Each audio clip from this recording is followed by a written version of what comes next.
Sidelines with Rob Browne. Talk sporty to me. All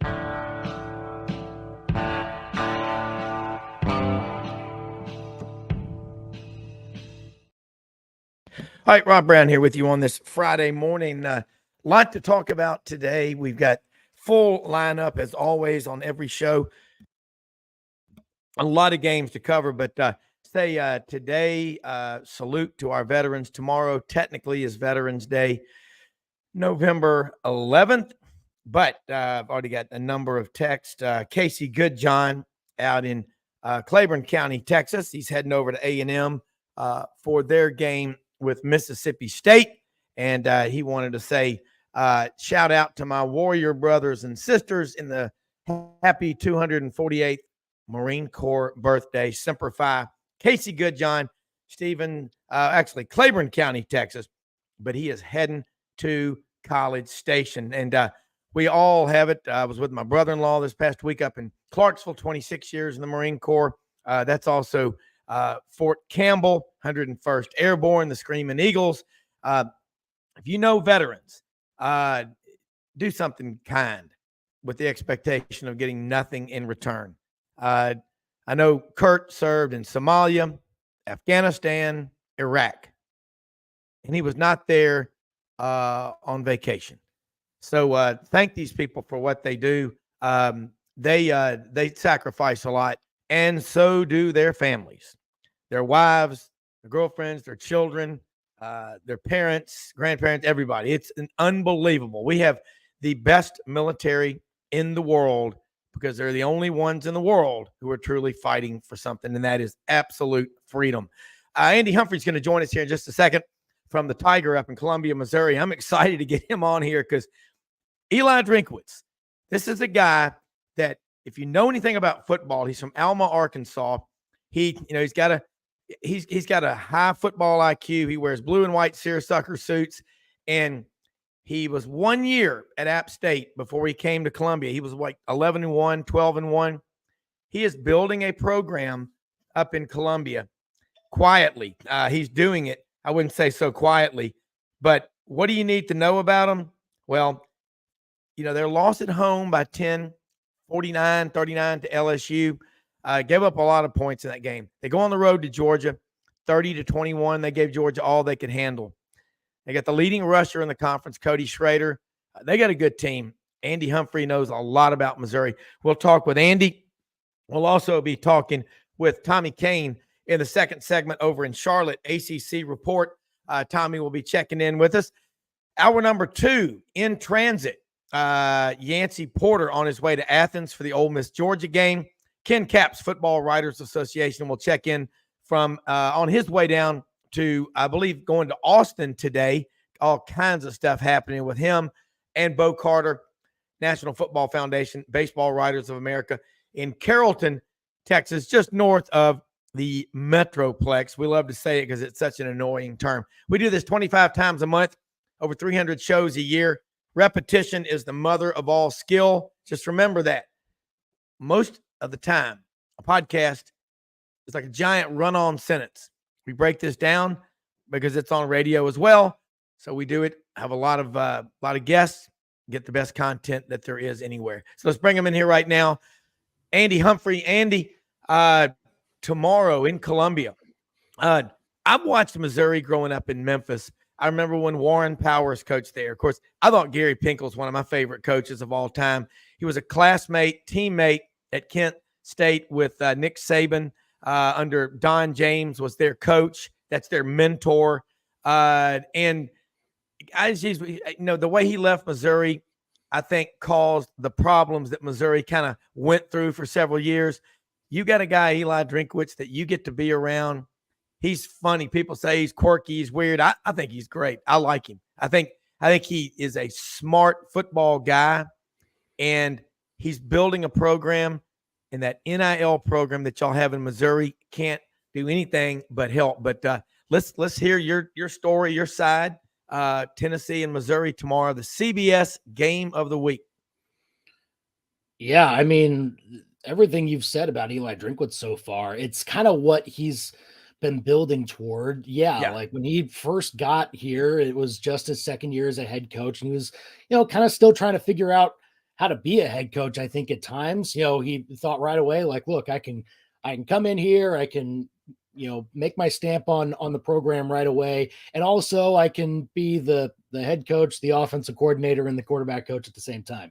Now, gradually, he has given up some more of those duties. He let one of his offensive assistants coach quarterbacks the last couple of years. And then this year, really the big change, which I think has been a huge change, is that he brought in Kirby Moore to be offensive coordinator to kind of handle those duties, handle play calling, everything like that. And look, I really do think it has made a difference of letting Drinkwitz sort of be the CEO a little bit, to oversee everything and make sure that he can pay attention to everything that a head coach needs to pay attention to in the course of a game, when to call a timeout, when to spike, when to, this and that, just the clock management sort of things. I think it has improved to a degree because he's brought in another offensive mind to allow his stamp to be left on the program a little bit. And I think Kirby Moore's done a good job of, using some of the offensive weapons at his disposal. Clearly, Brady Cook's done a lot better this year. Cody Schrader, as you mentioned, leading the SEC in rushing as we speak. It's not really things that we expected going into the year. And so I think just the self-awareness of like, look, these are some of the things that I have to do to make a program take steps forward. It might mean, lowering the ego a little bit, lowering a little bit of the as you mentioned, kind of the quirks, the wisecracks that he likes to give every once in a while. But I think it's been a really solid change, and we're starting to see what Eli Drinkwitz has wanted to build this whole time. Well, you look at him, he is the guy that had to withstand. Look, every coach, you look at Hugh Freeze's first year, some jackass put a firehughfreeze.com. Anybody can do it, okay? That's the thing about free speech. If you listen to what smart football people say, they're like, Drinkwitz knows what he's doing. And Missouri, again, the way Gary Pinkel left, I think it hurt the football program. He did what is I know he had cancer. Right. And and honestly, I mean, you mentioned that, and yes, the events of 2015, it kind of got wrapped up in all of that as well. And you've got, and I mean, folks can have feelings about how that went. I do genuinely think though, that, I mean, with Gary Pinkel did leave around that time, but I want to say it was more so because he was trying to focus on his health than anything else, because he had that cancer diagnosis before all that stuff started coming out, and he was kind of thinking, this might be it anyway. So that's kind of how I view his particular situation. He's still involved. He still lives here in Columbia, still involved with what everything they're doing, has his charity that, Mizzou Athletics helps out with every once in a while. Like, he's still a big part of the culture here. See, and I'm glad you said that, because I mean, I knew he was still living, but that is so important that you look at the coaches. Even when the coach gets fired from a school, they come back. I'm over in Athens, every year, and Jim Donnan still lives there. Mark Richt lives there. Vince Dooley lived there. He died a year ago, October 28th, I believe it was. Doug Barfield, I think, has moved back to Auburn. Every coach, the only one that coached there that doesn't live there after is Terry Bowden. He's coaching at ULM. But that's so important in that culture. And I think a lot of people, I've been to Columbia a lot, have a good friend of ours. He just did 5 years in his residence, as an orthopedic surgeon at University of Missouri Medical School. And they're Ole Miss grads, both of them, Tyler and Callie, and they absolutely loved it. They're from Memphis, absolutely loved the people up there. And I can tell you, as a guy who's big into hunting dogs and training them, and the OFA, if you have a hunting dog, you have to, when you're supposed to do this, when they're 2 years old, your vet will get the hip x-ray and send them to the OFA at University of Missouri Vet School. I know Auburn, we like to think we have the best vet school in the world, which along with Missouri, they are. But awesome school, medical school, journalism. Is enrollment going back up now? Because I know it dipped after some crazy crap that happened. But see, that's what this is what starts happening when you win in football. This is why the game tomorrow with Tennessee, as my kids always say, it is ginormous. Dennis in Memphis, Tennessee's walking into an ambush. Vols better be ready. Let's talk about what's at stake, what Missouri needs to do to get the win. Yeah, I mean, there was, of course, something at stake last week when they went to Georgia. Like the East was still on the table for Missouri, and everyone was kind of talking about, oh, if you get past this game, then all of a sudden it's right there in front of you. Of course, this was always going to be a tough game as well against Tennessee that you had to get past. But I mean, anytime you beat Georgia, you kind of think about the possibilities a little bit. But I mean, once that doesn't happen and you have to kind of turn the page, I do think this becomes the biggest game of the year.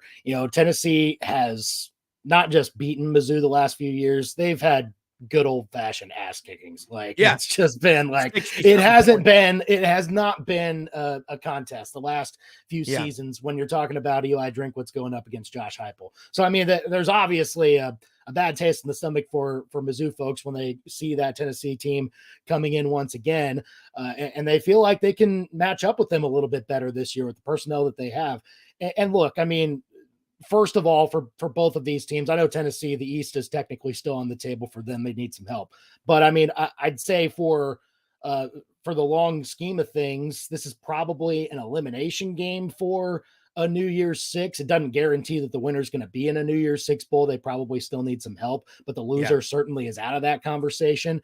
And from Missouri's perspective in general, look, they were coming into this year, last couple seasons, 2 6-6 records. And this year, if you had to see steps forward, and once they started out with, a 7-1 record, you're thinking, okay, well, you've built up some of that goodwill. But if you finish 7-5 or 8-4, once getting to this point, then some of the good feelings from a 7-5, 8-4 record start to go away because of how you finished. And so you still have a chance at a 10-win season here. We had one of our media colleagues, Gabe DeArmond at PowerMizzou.com, come on our show yesterday, and he had the stat of Mizzou's had 6 10-win seasons in their history. They've been playing football here for over 120 years. Only 6 10-win seasons, and Gary Pinkel was here for 5 of them. So, I mean, that's what's at stake. You can have one of the best seasons that Mizzou has had in their history if you finish 10 wins in the regular season before getting to whatever bowl game you're going to have. So, and then of course, beating a team like Tennessee on the stage that you're going to be playing on, that does kind of signal to the rest of the country, like, hey, Mizzou's here to play on the exact same field as some of the top dogs in the SEC. They've built their ranking up to be in that same group for the moment. And now they have a chance to get one of these signature wins under their belt to stay there. Yeah, and I think these are cool. Robert in Birmingham, Andy is well informed. It needs to be on sidelines more often. I agree. This is the thing that living in Memphis and knowing the Boot Heel, knowing Dyersburg, Sykeston, and spending a lot of time in Arkansas, the Missouri people, I think it's confusing. Do they want to stay in the Big 12? Do they want to be in the Big 10? And, I asked Eli Drinkwitz at Media Days about tapping in, and I always say this to you, that Cardinal Nation fan passion, because the Cardinal fans, 11 World Series. Other than that, you got the New York Yankees. And I think they've won 1 World Series in this millennium, for those of you that keep, statistics, and Andy and I do. And you and your host, you talk a lot of Cardinals baseball. Dudley Dawson was on the show with us every week, hogville.net over in the northwest corner in Springdale from Newport, Arkansas. He's a Cardinals, Cowboys, and Celtics. I mean, he's just hardcore. And, our oldest daughter lives less than a mile from Truist Park where the Braves are. How about you have your greatest season probably in franchise history and you're out in a flash, man? I mean, that's another story. I'm sure y'all have you all talked about it any? The Braves fans, I call them Bravesologists. I mean, they're like Cardinals fans. They study this game. Those bats were cooled off for a week. You like that format? Phillies got to keep on playing, and they took care of the Braves quickly. We did talk about it a little bit. I mean, for the most part, we kind of fell upon I guess the conclusion that, look, win the games. Like you built up a regular season record to prove that you are better than this team. win when it matters. I will say this, the only thing that I would probably tweak is that, if you are going to leave that many wild card teams in, like, what is it, 3 wild cards now, maybe have them, instead of go straight up head to head against one of these division winners, maybe make them play each other and kind of eliminate each other and have one wild card team left before you actually get to the divisional round. Like if you wanted to have the 5 play the 6, and then whoever wins that gets to play the 4 for just single elimination, and just have them kind of play kind of like the NBA does their play-in tournament now. Like have that sort of ladder up a couple of rungs before you actually get to a series format. That's the only thing that we would probably tweak, but mostly we're kind of in the camp of, look, these top teams got to win these games when they matter. I know it's baseball. I know it's a volatile sport, but that's the best they can do, honestly. Yeah, no, I agree with you. And you look at the great runs any team has, whether it's baseball or football or basketball, you got to win when it matters. And that's the key. Back on to Missouri. And I think, again, we've got a lot of listeners and viewers all over the place because of the web. You've got people everywhere. We've got, Andy, you do a podcast and it goes out. I remember 30 days into it, we had listeners in 48 countries. That's really weird, but they're mostly expats and military that tune in. Missouri is, the boot heel is it's the Delta. A lot of people think, oh, Missouri, are they Southern? Hell yeah, they are. Cape Girardeau, Charleston, Sykeston, Kennett. I know these. St. Louis, if I were Missouri, I would make the ultimate deal a Cardinals baseball series, say Friday night there, Columbia Saturday. It is a cool place. It's a damn good school, but their fans up there, I've seen it this year. That storming of the field against Kansas State, beating Kansas State's a big deal. They're good. You've played them over 100 times. That's a cool rivalry. But now you got Oklahoma, you got Texas coming into the league. Missouri has been twice. 2 of their first 3 years, they went to Atlanta. So Eli Drinkwitz now is recruiting much better. Let's talk about that in that Missouri NIL program that allows a student athlete, if they're an in-state kid, to lock in while they're still in high school to NIL. Yeah, it has made a difference. I think it absolutely made a difference in when Mizzou landed the 5-star kid out of Kansas City, Williams Winery, edge rusher, who was, I believe, 3rd nationally in the country, but at least either that or maybe just at his position, but still a 5-star kid, not the type of kid that Mizzou has definitely gotten in their camp in years past. So, it definitely has played a factor there. It's played a factor in at least being in the hunt for some of these other guys. They did just lose out on Ryan Wingo, the 5-star wide receiver from the St. Louis area. He ended up going to Texas, and his camp will say, hey, recruitment's still open. I don't know if Mizzou actually will end up flipping him at any time soon. We'll see. But look, it has kind of changed the thought process for some of these high school kids. Like, hey, if you have a chance to just sign either a letter of intent when you get there in December, or there have also been some legal folks who have kind of interpreted the law to say, well, once you just sign a financial aid agreement, then you can start earning it right away. And look, you can sign that whenever you want to, really.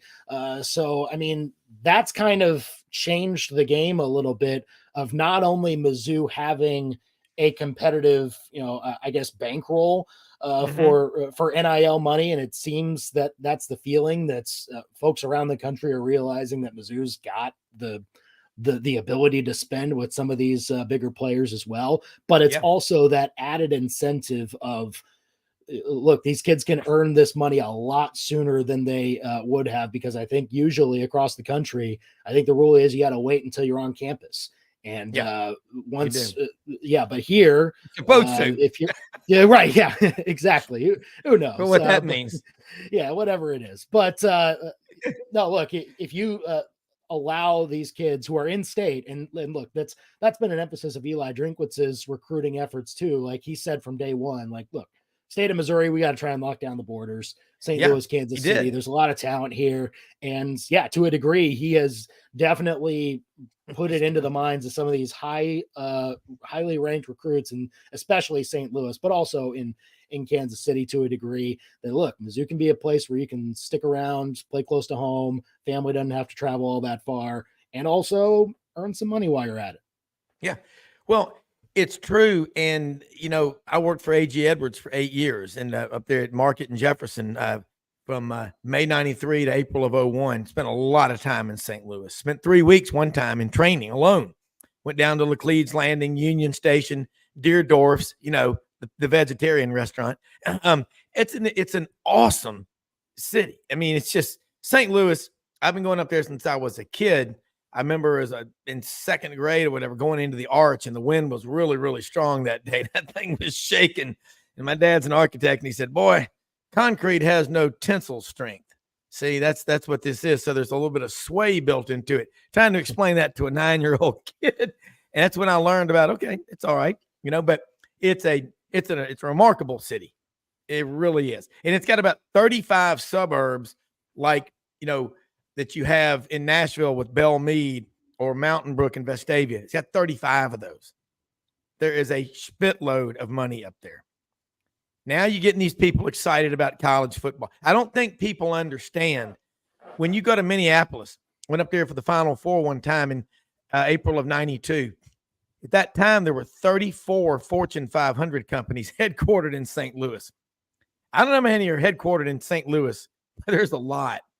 And there's a lot of money there. And if those people can get wired in, I've grown up listening to KMOX, 11:20 a.m., and Jack Buck and Mike Shannon and Joe Buck and Bob Costas. I mean, Bob Costas was like the intern. So I've been watching this a while.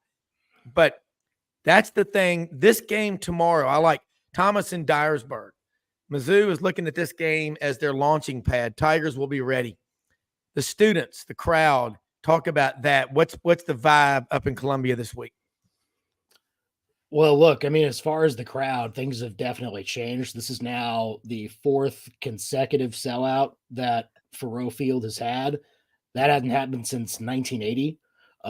So that's kind of the meaning behind what this football program has done for the fan base to get them to invest. Around this time, we're in mid-November right now. Yeah. Most of the last few seasons around this time, Tiger fans have been ready for basketball season. Like they've moved on.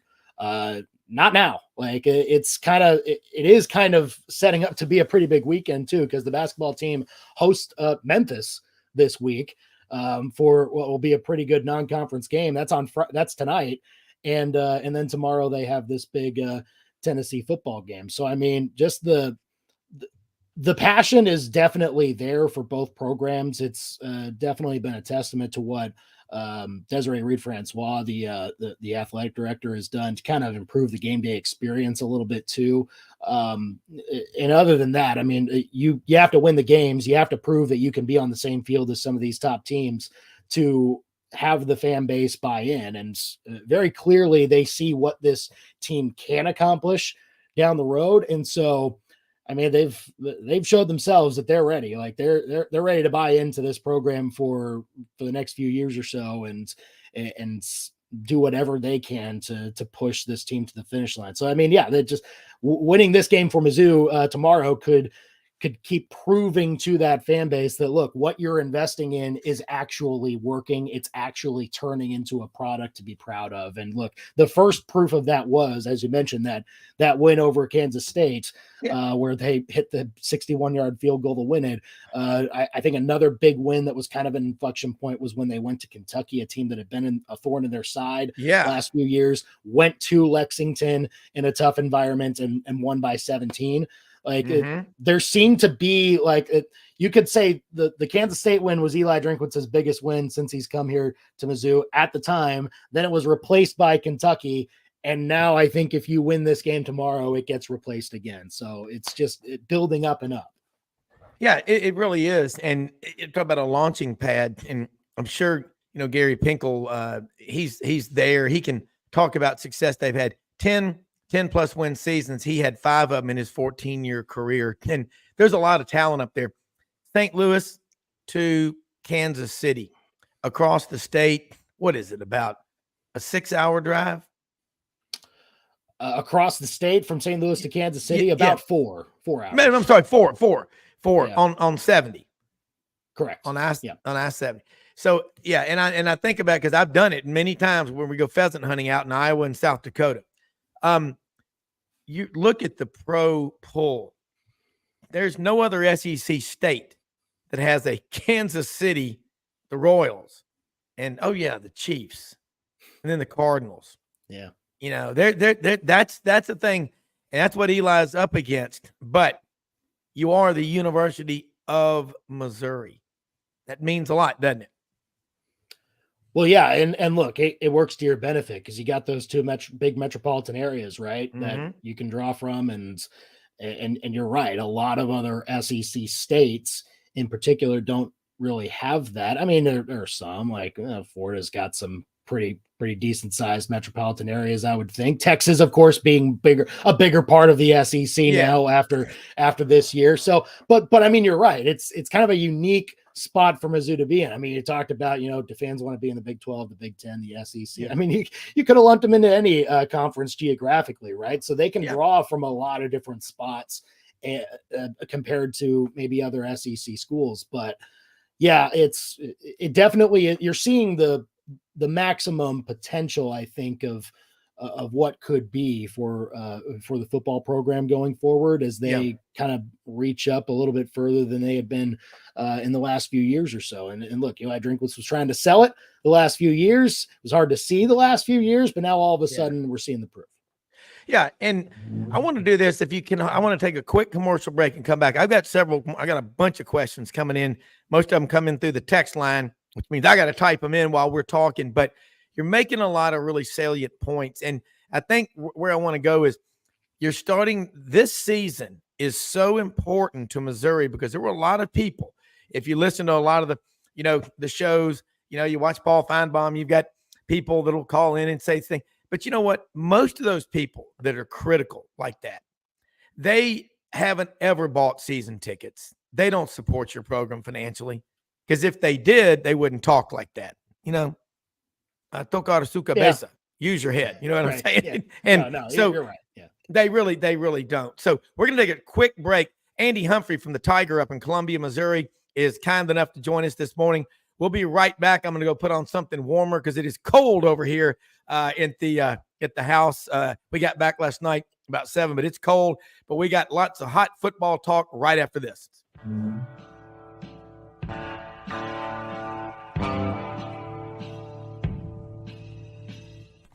Red River Ford and Toyota, located in Wynne, Arkansas. If you're in the market for a new or used car, truck, or SUV, call, go online, or drop by and see them. Located 45 minutes from Memphis, go off the 4-city exit on I-40 and go north about 15 minutes on Highway 1. Easy to work with and still believe in customer service. If you live out of town, they will deliver your vehicle to you. RedRiverFordToyota.com. Just see what they can do. Strengthen your seed zone this spring with quality tillage equipment from House Industries. Located in Cherry Valley, Arkansas, House Industries specializes in manufacturing superior equipment that will minimize your downtime and keep you working in the field. To ensure the highest quality control, all design, fabrication, and testing takes place in a 99,000 square foot manufacturing facility located right here in the heart of the Delta. Locate your nearest House equipment dealer online at houseindustriesinc.com. House Industries, breaking ground. Sidelines with Rob Browne. Talk. Unbelievably, every 2 minutes in our communities, a child is either bought or sold for sex. I am Ari Dickey, board member for the Nashville Anti-Human Trafficking Coalition. Join me and millions of others in our fight against human trafficking and for its victims by helping to educate the most vulnerable among us, our middle and high school students. Go to nhtcoalition.org, become a partner, and help keep our families safe, because none of God's children are for sale.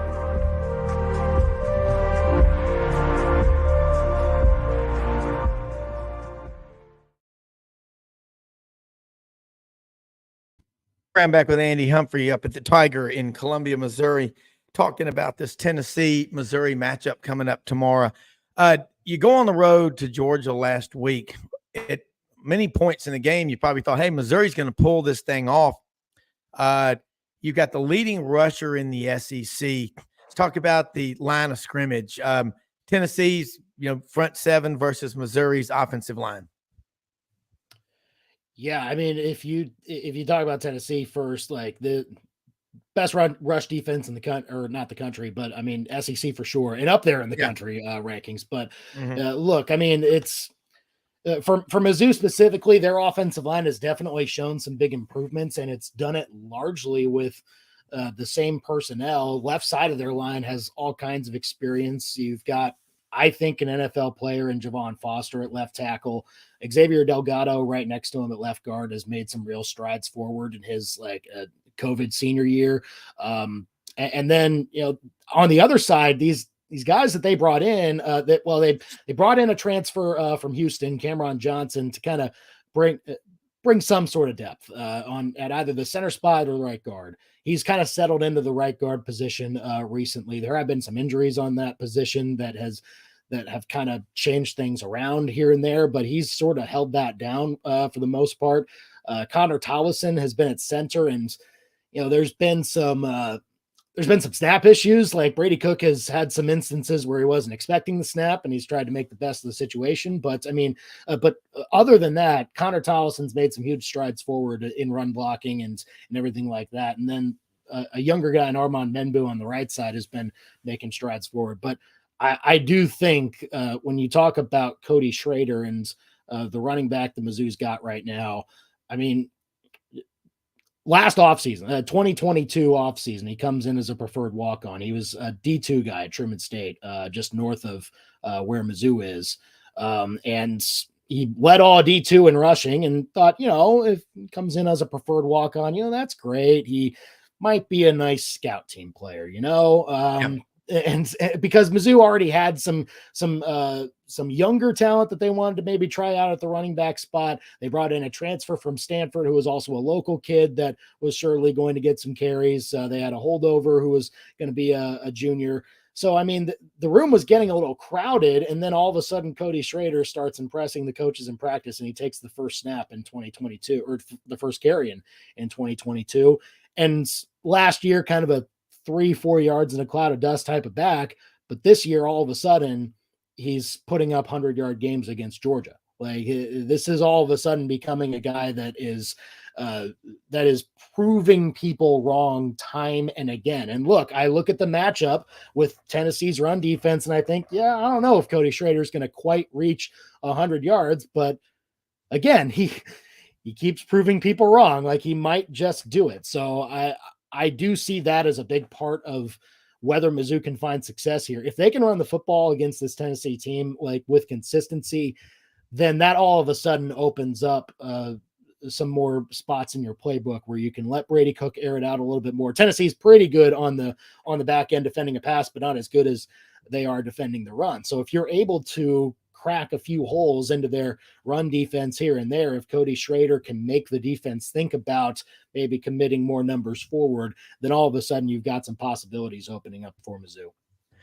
Well, and you think about this, look at Joe Milton. This is interesting things coming in. I'm trying to put in some of these questions. William in Jackson, Tennessee was just saying, Balls better hope Joe Milton doesn't have brain freeze. You look at the Alabama game, Tennessee goes down multiple times deep in the red zone in the first half. Joe Milton just can't make that soft pitch. It's like in baseball with a changeup.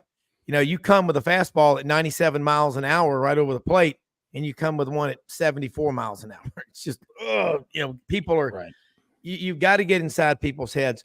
Talk about the defense of Missouri, though, more about the secondary, because Tennessee and Alabama were both, when they played, both in the top 4 in the nation in tackles for loss.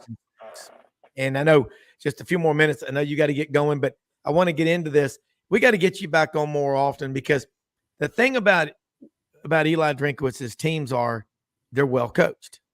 look like they have a lot of fun, but I want to know more about his defense and how they're going to match up on game day. Not today, but game day. What do you think is going to happen with their secondary against mighty Joe Milton? Sure. And look, their secondary, I think, is one of, especially at corner, they've got a couple of guys that probably could have made the jump to the NFL draft last year, but both decided to stick around. Chris Abrams-Drain and Ennis Rakestraw have been doing a really good job at either side, just kind of keeping things going. Safety, they've gotten a little bit better. I don't know if they started the year as well as they would have wanted to, but recently things have been looking better in that spot. Honestly, I do think, though, that it does kind of come down to the line of scrimmage a little bit more in this game, because Tennessee's offense looks a little bit different this year than in years past. As Joe Milton has, been pretty good at quarterback the last few, I don't think Tennessee might be as capable of throwing themselves into football games and putting up like 40, 50 point totals as much as they had in years past with Hendon Hooker. So, I mean, I think Milton's going to have some chances to make some big plays, and he probably will. I do think if you are stopping that rushing attack, though, that Tennessee has, because they're tops in the league in rushing also on the offensive side, I think that is probably the emphasis that Mizzou's defense needs to hone in on. And look, stopping the run has been something that Mizzou has definitely improved upon last few games or so. They've struggled in their first 4 or 5 games of the season in that department. But when you talk about the last few opponents that they've had to face, I mean, they held Georgia, I believe, as a team to about 4 yards a carry. You'll take that any day of the week.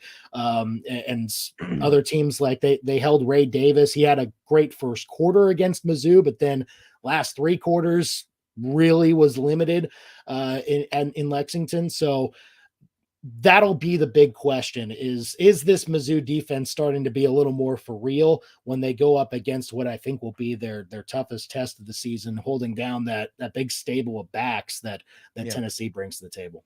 Yeah. And you look at the SEC this year, would you agree that at the beginning of the year, there really weren't many elite quarterbacks that we felt like, well, they're really now Jaden Daniels, he's playing really well. Yeah. Talk about Missouri's QB. They always, Brady Cook, they just always come up with good quarterbacks. Yeah. I mean, here's the thing. We've kind of gone on our show through this back and forth, and look, we have a very clear bias, obviously, but I mean, but look, Jaden Daniels is a clear number 1. I think Carson Beck after last week is a clear number 2 at Georgia. But then at 3, Brady Cook might have a case. I mean, there's Jackson Dart still. Joe Milton obviously should be in that conversation. But look, Cook's numbers speak for themselves. I mean, the way that he has worked this offense, he's got a great wide receiver combination in Luther Burden and Theo Weiss Jr., who came in transferred from Oklahoma. I mean, it has helped him out a lot to have those types of weapons and really, but he's spreading the football around to a bunch of different guys too. And he still has his running ability that is dangerous at times also. Yeah. I think he is at least top 5. Like he's got to be up there. I think in this year's crop of SEC quarterbacks, you're right. It might be a little bit down compared to other years, but I don't think that should ding what Brady Cook has done. Like it's been a very clear step forward from him. Yeah, I don't think it's down now. I think what's happened is a lot of these guys were new. I mean, you're seeing Joe Milton with Tennessee. We talked with Vince Ferrara earlier in the week from the Sports Animal up in Knoxville, who covers Tennessee and does a lot of work for the Vol Radio Network. And he said, Joe Milton looks like he's finally getting comfortable being the leader, the quarterback of Tennessee's football team. And yeah, Hendon Hooker was outstanding the previous 2 years. And all everybody does is compare everything Hendon Hooker did and what Joe Milton's doing. They're all different, aren't they? Oh, yeah. Yeah, but different skill sets. They all bring something different to the table. What Joe Milton can do is, there are things that he can do that Hendon Hooker can't. I mean, as far as, running the offense, it's made Tennessee make it look a little bit different, maybe a little more tailored toward the run. But it's not to say that they can't hit those big plays over the top, get those explosive plays down the field. So, I mean, that's something you got to be ready for when you play them. Well, and there are no easy outs. That's the thing that What gets me is that people try and say, well, I mean, look at Devin Leary, came over from NC State to Kentucky. Liam Cohen's coming back to be the offensive coordinator. Oh, it's going to be great. Hadn't really worked out that way. Let's see what they do against, Alabama tomorrow. But real quick, around the SEC before you go, you look at it now, it looks to me like Missouri's going to end up winning 9 or 10 games this year. Well, they got a bowl game too. So they win 10 or 11. What happens psychologically to your fan base? Season ticket, NIL, priority seating, giving, enrollment. It all goes up, doesn't it? You could argue it already has. Like it's already kind of we've seen that upward trajectory of certainly in the NIL game. It's gotten better and better. Season tickets, but yeah, when you're talking about next year's season tickets, absolutely for sure. You're talking about those being scooped up a lot quicker than maybe they were this past year. But even then, I mean, you're talking both NIL, Tiger Scholarship Fund donations, season tickets, ticket sales in general, just it has all skyrocketed over the last 18 months or so. And this football season's been a big reason why. Yeah. I mean, it's goes par for the course. Prediction on what you think happens tomorrow in Columbia, Tennessee, and Missouri. Give me a final score. I mean, and I'm not going to hold you. Hey, no. Look, I knew I was going to have to do this later on today for my show, but I mean, I didn't know I had to do it right now. But that's okay. Too early. I won't change anything from what from what I say here. So that's all right. I will say this: I don't see a blowout either direction. Like, I don't see it being a repeat of what it's been the last couple of years. Tennessee, I think, will play well, but I think Mizzou's proven that, last week they proved that they belong on the same field. As Georgia and Tennessee and everyone else in the SEC who's near the top. It's going to be close. It might come down to red zone, honestly, who can get some of those chances in their favor a little bit more, who's scoring 7 instead of 3 more often. I'll go Missouri winning 30-24 is what my final score is going to be. Yeah, that will be a hell of a game. I think this is a game for Missouri to really, for Eli Drinkwitz to really put his stamp that Missouri is here and they're going to get stronger. But yeah, I think in Tennessee, it's the 9th winningest football program in the history of college football. Got a lot of deer hunters listening right now. Folks up in a deer stand, that 12-point, 248-pound buck with a 142, Boone and Crockett scale. I mean, they're Tennessee, They're like the 60-year-old as yet unseen nude photos of Marilyn Monroe that are just found in somebody's attic. They're still Tennessee. So this is a big one for Missouri. And so I think that's going to be huge. Let's do this again, get you back on next week. You're really good. Really know what you're talking about. I cannot imagine what it'd be like having a baseball discussion with you. I'm going to get you on here with Billy Roberts or Frank Duffy or one of my Braves guys. And, oh my gosh, Chris Domino. Have you ever had Chris Domino on your show? No, I haven't. Okay. You talk about a cool guy, a baseball guy, 680 The Fan in Atlanta. Chris, born and raised in Brooklyn, gave up his Mets card after they won it in 86. He's been in Atlanta for 30 years. Look up on YouTube today if you love baseball history and trivia and all. The Chris Domino, The Bag of Souls. All these interviews, Ted Williams, you name it. He's got all these interviews stored, and he's a baseball savant. He's brilliant and one of the nicest people you will ever have on a show, but I cannot imagine you and him on there talking baseball and all. But, God, Missouri. Let people know how they can follow you, keep up with all the great work you do, and we really appreciate you taking the time to join us on Sidelines. Yeah, you bet. The big show on KTGR with myself and Brendan Schaefer at KTGR Big Show on Twitter. We're on from 4 to 6 Central Monday through Friday, and you better believe we're talking about this one today, so we'll see. This is what I love about college football. It makes everybody get excited. Have a great weekend, man. Thank you. Thank you. All right. Okay, Rob Browne, now let me say something real quick about some of our sponsors.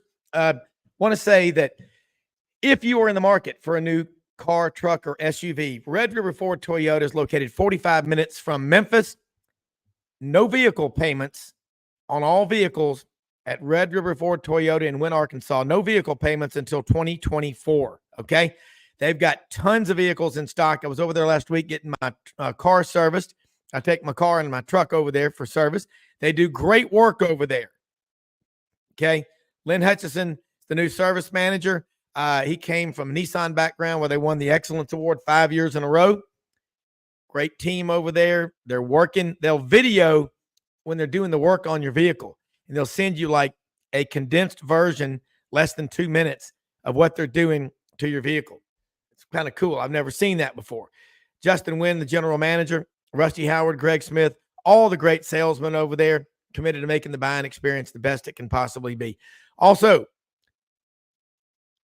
I'll say this. It's harvest time still going on. Everywhere you look, the rice has been cut, but the beans, the corn, the cotton, the milo, the sorghum, the millet, it's out there. House Industries, ECS House Industries, Cherry Valley, Arkansas, located between Wynne and Jonesboro, right in the heart of the Delta. 99,000 square foot warehouse. The 55-plus employees they have there are dedicated to making the best farm equipment in the world. The better roller, the pulverizer, the better chopper. Also, the aerators you see on catfish farms all over the country and around the world. They make the best ones at ECS House Industries. Find out who your local ECS dealer is, ECS House Industries. Check them out on our website at sidelines.live.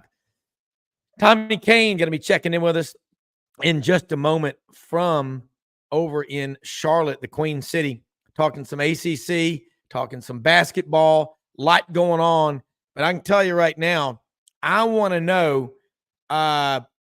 what in the wide, wide world of sports, as Slim Pickens said, is going on with that quarterback at NC State who led his team to a 3-1 run, and he's pulling over to the side of the road and going to redshirt the rest of the year. Was that his decision? His parents' decision? Was that Dave Doran, the head coach of NC State's decision? Because if I'm a senior on that football team at NC State, I'm mad as hell. Going, these last 3 or 4 games may be the last 3 or 4 I ever play football in my life. For about 98.9% of the kids, that is the case. How do you do that to your team? I mean, that's these. We've got a few of these kids now that are so selfish that they're bypassing their senior year of high school. After serious consultation with my coaches, my friends, my handlers, just be honest what it is. I've decided to forego my senior year of high school to prepare for my lifelong dream of playing in the NFL. Oh, never mind. You need to go to college for at least 3 years, probably 4, maybe 5 with the virus. Some of these people are like Cousin Eddie. We can't get rid of them. But Dave Doran, man, this guy's he's a pretty damn good coach. If I were him, and I'm talking to Tommy Kane, Charlie Hustle, Pete Rose's nephew, I mean, seriously, I would be – I saw that story, and I'm like – I'm sitting there, talking to my brother-in-law, Kurt, who was in the Marine Corps 26 years, watching this movie, The Covenant, the other night. He went to Somalia, Afghanistan, Iraq, all these nice places, not on vacation, I said earlier in the show. I said, could you imagine – 1 or 2 of your Marines when you're out on a patrol saying, I'm sitting this one out. I'm tired. I mean, Tommy, talk about that, because you got a chance. You're 6-3. You just beat Miami and you beat Clemson 2 weeks ago in the Textile Bowl. Remember a couple of years ago during the virus, or what wasn't NC State on the verge of having one of their best regular seasons ever? And you're right. This fan base over there has got to be doing backflips right now. And I know the quarterback doesn't want to burn his red shirt year. I mean, you're on a team. Right. Well, good to see you. First of all, Rob, I mean, to be honest with you, man, like when I first heard it, I heard rumors of it like a week before it broke. Yeah. And I was like, And then after we beat Clemson and then beat Miami back to back, we're bowl eligible. The kid's starting. He's actually, kind of starting to play a little better here and there, having some decent moments. I'm like, there's no way he's redshirting. He's living his dream right now. He's quarterback in a bowl-bound team, and they just knocked off Clemson and Miami, two solid football teams. I was shocked when the news came out. I listened to Coach Dorn's presser about it. I guess they had at the beginning of the year been contemplating redshirting him anyway. And then when Brent Armstrong wasn't playing well as a quarterback, the starting quarterback, they said, okay, we got to reevaluate the situation, and asked MJ if he wanted to play and take it, and help out the team. And he did. And I guess, he got to the fourth game, which is after you play the fourth game, you can't play, you can't redshirt anymore. And he just decided it'd be the best thing for he and his family to redshirt and have another year. I don't know what to think of it. I'll just be honest with you, Rob, because I want to give the kid the benefit of the doubt. I usually tend to do that more so than not with these kind of situations. Like, we don't know what's going on with his personal life, his family life, whatever it may be. But I mean, come on, what else does a quarterback want? You're the starting quarterback on an ACC caliber, team that just knocked off two pretty good teams. You got 3 games left in the season, one of them being Chapel Hill. You get to be the starting quarterback against the arch rivals. You're bowl bound. I mean, there's a lot of positive things that are happening to that kid. So to me, I just in my heart, I want to just believe that there's something more to it than just what it is. So yeah, it's unfathomable, and again, every time something like this happens, these sycophants, these apologists will come out, not just at NC State. I'm not attacking your school. I'm talking about at any school. It's unimaginable. I mean, all of our lives, we have heard the speech. You may not be feeling it today, but you've got 10 other teammates on that starting 11 that are. You better find it. Remember that bumper sticker used to be on the back of everybody's car? I found it, and you got to do it. And like I said, it's such a shock that I feel like there's got to be something else to the story that we're missing, because it's just such a shock. But at the same time, like, if he decides to come back to NC State next year, like to play another year, like with us, how is the fan base going to embrace him? They won't. I mean, he just walked away from a team that needs him. That is, he's playing decent football. So, I mean, he'll be transferred after this year. There's just no doubt about that. I mean, it's just, he'll be processed out. I see the question from Dave in Chattanooga there is asking who made the call at NC State. I think from what I've heard, it's come down to he just came up to the coaches and said, coaches, I've been, thinking about this for a long time now. And, I really think it's best for me and my family if I just redshirt. And there's something else to the story. Come on. There's got to be. I mean, you're a starting quarterback on a team that's doing pretty well right now, and you're bowl eligible. I mean, they're not the best team in the world, but they've got a pretty solid team, and you're walking away from that. What else do you want? So I don't get it. Maybe he's just being fed a whole lot of, sometimes families and friends can get in your ear and you can think you're a whole lot better than what you are and stuff like that. Maybe he's getting fed a lot of hype. I don't know, but it's just it's unfortunate because he let down the whole school, and he's letting down his teammates. Yeah, and all these people will come out and say stuff, and I agree with again, these questions come in on the text, so I try to paraphrase them. But Kevin in Gadsden, Alabama, Etowah County, he's forever lost the trust of his teammates. I mean, nobody's going to trust that guy. Again, I go back. Jaden Blue a couple of years ago comes out, 5-star committed to Texas, running back. I've decided to forego my senior year with all the usual, bullshit, and it's what he said. And I responded on X, Twitter at the time, and just said, "You're so hip, Rob." Yeah. I said, at the rate we're going, kids are going to start, skipping college to get ready for the NFL. At some point, you've got to show up and prove it and play. And I was talking to a longtime SEC coach one night this week, 20 plus years, major programs, about recruiting. And he said, potential. He goes, I hate that word. He goes, because it's something that you've got that you really haven't used.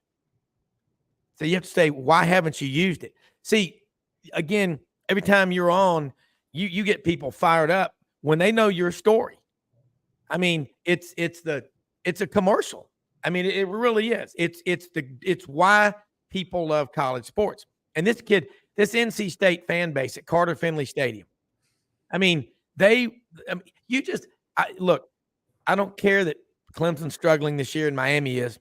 Between the two of them, they've won 8 national championships in the last 40 years. Right. 40. I mean, that's a big deal to beat those schools. And you won the Textile Bowl. That's right. Let's look at it this way, Rob. What Brennan Armstrong has done for that team and the way he's handled himself, and basically the coach, his quarterback coach came out and said it, and the head coach came out and said it the other day, he's a grown-ass man. He's handled this situation like a grown-ass man. He was brought in, transferred in from Virginia, had a really good year 2 years ago, Virginia. I mean, lit it up. And then he comes to NC State, and it's starting to struggle. It's not clicking quite. It's not quite jiving. They bench him.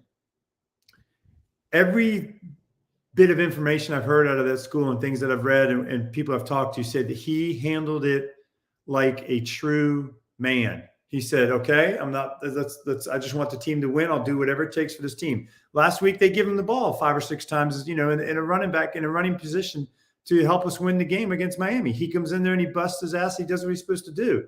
And now look what's happened. He kept the trust of his whole entire team and the loyalty to his team by playing hard when he got benched, no matter what.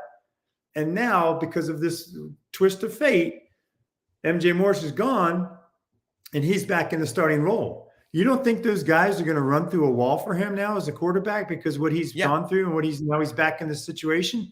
I hope that he comes out and goes back to 2 years ago when he was in Virginia. I hope he starts lighting it up. I hope he starts throwing the ball. I hope he starts running that offense and getting it clicking, and for just to prove a point that like he's stuck with it and look what's going to happen. I really hope he comes out and does a fantastic job. From everything I've heard, he's a fantastic young man. That's why he's the captain of the team. And, you bench the captain of your team. But what does the captain do? He doesn't go crying and go, oh, I'm going to transfer him redshirt. No, I don't want this, whatever. He keeps going to practice, busting his butt. And he says, I'll do whatever it takes for the team. Give me 11 of those guys on my team and I'll win a national championship every year. Yeah. And instead, you get a lot of the national media will kiss this kid's ass and say, well, he's got to be thinking about himself and he's got to be thinking about, the money and all. Hey, man, with that mentality, team sports are dead in the water. Right. You cannot let the tax tail wag the dog when it comes to selling a stock or something. Yeah, that's what's happening because that's what's ruining college sports. The transfer portal and the NIL. These guys are like, hey, what about me? What about me? What about me? The guy next to me is the left guard. I'm the right guard, but he's got an NIL deal for $50,000. Where's my money? Where's me? Where's me? Where's me? And then he's going to go, I'm going to transfer because I can get money at another school. It's the antithesis of what college sports is supposed to be about. And it's terrible, and it's going to ruin it. I'm telling you. Yeah, I like John Paul Jones in Monk's Corner. Isn't that right outside of Charleston? I believe so. Yeah, please explain why he's quitting on his. Yeah, you can't. It's inexplicable. John Paul, I'll tell you this. I got no idea, buddy. But if I'm a college athlete and I'm given the reins of a program and I take them to 3-1 and we're bowl eligible. And we've got Wake Forest, Virginia Tech, and North Carolina left on my schedule. God. And I'm just waiting. I've already played 4 games. I'm like, let's go, man. I'm the man. Let's keep it going. So I don't know, John Paul Jones. I got no idea. Maybe I hope for the kid's sake, because I don't know the kid and I don't know situations. Look, I've always lived my life thinking I'm not in the other person's shoes. Yeah. I haven't been in that person's shoes. I don't know what's going on in his personal life. I don't know what's going on with his family. He might have a sick mother or grandmother. I just don't know that they don't want to put out in the public. See, I'm trying to give him the benefit of the doubt. I don't approve of it, but I don't know his whole story. Yeah. So I'm going to stick with that and just say, look, he should have stuck it out, but I don't know the whole story. Maybe it'll come out someday. But if he just walked away because he's trying to do what's best for him as an individual, has nothing to do with family or anything else, then it's completely wrong. So, well, all I can say is, let's suppose I'm an employer and I look at a kid and you come in and I say, Tommy, you signed with NC State out of high school. That's what I said last week, right? Yeah. Then you transferred to Georgia Tech. Then you transferred to Georgia Southern. Then you transferred. Hold on, I've run out of paper. Right. So if I give you a job, the first time I put a load of work on you, which I love to test people at 4:15 on a Friday afternoon, answer that phone. You never know who it's going to be. And Paul Horning, he played football at Notre Dame, spoke to us at the Bond Division, First Tennessee Bank, when I first got there in the summer of 1991. It was pretty cool out on that trading floor. And he closed out by saying, let me tell y'all something, because he ran a securities company or was part of it up in Louisville. He said, at the end of the day, before you're ready to go home, make those extra 5 or 10 calls that you hadn't been able to get hold of that guy, that gal. Give it another shot. And another thing that I think some of the wisest advice I was ever given was, when you're on the way to work in the morning, at 6 o'clock in the morning, the people that you pass by in traffic coming and going, those are the people that you need to get hold of, because that's before the gatekeepers get in there. But the bottom line, and Tommy, stay on with us, Kane Thomas, as Maury, you're still Kane Thomas, but stay on with us, because we're going to, and I know you didn't get on till late, but we had Andy Humphrey from the Tiger KTGR up in Columbia talking about Tennessee and Missouri and about Missouri, their role. I'm going to bring in Bo Carter, National Football Foundation, and Ken Capps, Football Writers Association of America, on his way to Austin. And Yancy Porter will join us in about 15 minutes. He's driving from Oxford over to Athens for the Georgia Ole Miss game. But I will say this, it's the top of the hour. Sidelines, another hour to go. Follow us on all social media, wherever you get your podcasts, Apple, Stitcher, Spotify, and you can go to our website, sidelines.live. We have hyperlinks to all of our sponsors. Appreciate all of our sponsors and our listeners. And again, salute to our veterans. Tomorrow, technically the 11th, is Veterans Day. It's the 248th birthday of the United States Marine Corps. And to my brother-in-law, Kurt Ham, to Casey Goodjohn, who's listening out in Claiborne County, Texas. He's got a daughter who's an Aggie. He's heading over there tomorrow. He's going, he had a great quote about Jimbo and all, and I said, well, maybe at some point he will produce. But anyway, I want to thank all of our listeners and all the veterans. Do something kind, folks. Do things for other people with the expectation of getting nothing in return. God knows when you do kind things for people. Help people out. We're all blessed. We think we got it rough. Go to the VA hospital. Maybe go by there and see what those people are going through. I think about the journals of people who have been in combat, what they wake up with in the middle of the night. I've actually seen some of these. Active shooter engaged, tanks coming in, 50 cal. This stuff is powerful. So do kind things. You think you got it rough? You got it made, man. And America's the greatest country in the history of the world. Just remember this. We the people is the preamble to the Constitution, not we the government. It is we the people. We have the greatest people in the history of the world. Like Tommy Kane, NC State alum over in Charlotte, Ken Capps, Texas grad, Vanderbilt distinguished scholar. I got to meet you in person at the tailgate last Saturday. That was a lot of fun.